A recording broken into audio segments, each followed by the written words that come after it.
SRM kitchen and ব্লগে জানাই সকলকে স্বাগতম। আজকে আমি চলে এসেছি চুষির পায়েস রেসিপি নিয়ে। এমন সুন্দর চুষির পায়েস যা মুখে দিলেই মিলিয়ে যাবে। অতি সহজেই বাড়িতে এমন পারফেক্ট চুষির পায়েস বানিয়ে নিতে পারবেন। নিয়ে নিয়েছি চালের গুঁড়ো, গোটা গরম মশলা, গুঁড়ো দুধ, চিনি, গুড়। কড়াইতে জল গরম করে নিচ্ছি, দিয়ে দিচ্ছি স্বাদ মতো লবণ। এবার এই গরম জলের মধ্যেই আস্তে আস্তে চালের গুঁড়ো দিয়ে ভালো করে নেড়েচেড়ে একটি ডো বানিয়ে নেব। ভিডিওটি ভালো লাগলে অবশ্যই চ্যানেলটিকে উৎসাহ যোগাতে সাবস্ক্রাইব করে পাশে থাকবেন নতুন নতুন রান্নার ভিডিও পেতে। ডোটিকে কড়াই থেকে তুলে ভালো করে মাখিয়ে নেব। এবার ছোট ছোট টুকরো করে নেব। টুকরোগুলিকে একটি বাটির মধ্যে নিয়ে নেব। তারপর ঢাকা দিয়ে রেখে দেব যাতে বেশিক্ষণ নরম থাকে। সাথে নিয়ে নিয়েছি একটু চালের গুঁড়ো। বাকি টুকরোটি নিয়ে এমন করে লম্বা করে নিয়ে কাঁচি দিয়ে ছোট ছোট করে কেটে নেব। এই ছোট ছোট টুকরোর উপরে চালের গুঁড়ো ছড়িয়ে রাখবো, নয়তো একসঙ্গে জড়িয়ে যাবে। আমার কাছে এই কাঁচি দিয়ে কাটার চেয়েও এই হাতে এমন করে চুষি পিঠে তৈরি করে নেওয়াটা বেশি তাড়াতাড়ি মনে হয়। দেখুন কত ঝটপট চুষি পিঠে তৈরি হয়ে যাচ্ছে।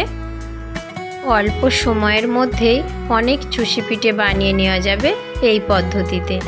শুধু ছোট্ট আটার একটি দলা নিয়ে হাতে আরেকটু গুঁড়ো আটা দিয়ে এমন করে দুই হাতে ঘষলেই আটার দলার দুই দিক সরু হয়ে যাবে আর অনেক তাড়াতাড়ি চুষি পিঠে বানানো হয়ে যাবে।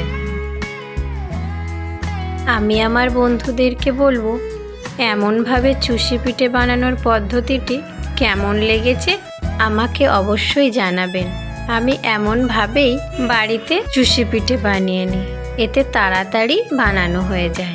দেখুন কত তাড়াতাড়ি বানানো হয়ে গিয়েছে।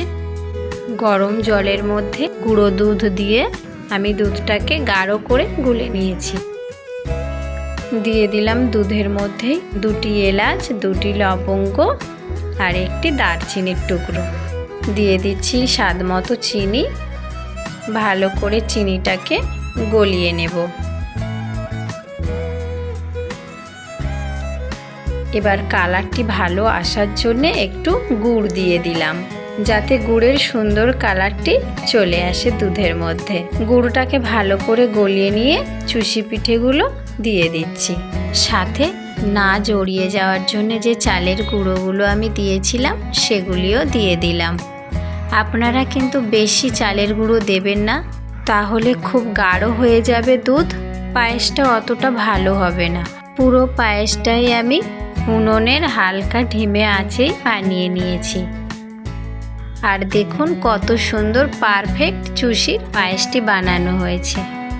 এমন সুন্দরভাবে সকলেই বাড়িতে বানিয়ে নিতে পারবেন। কালারটিও খুব সুন্দর আসবে আর মুখে দিলেই মিলিয়ে যাবে। ভিডিওটি ভালো লাগলে অবশ্যই আমাকে জানাবেন। ধন্যবাদ সকলকে।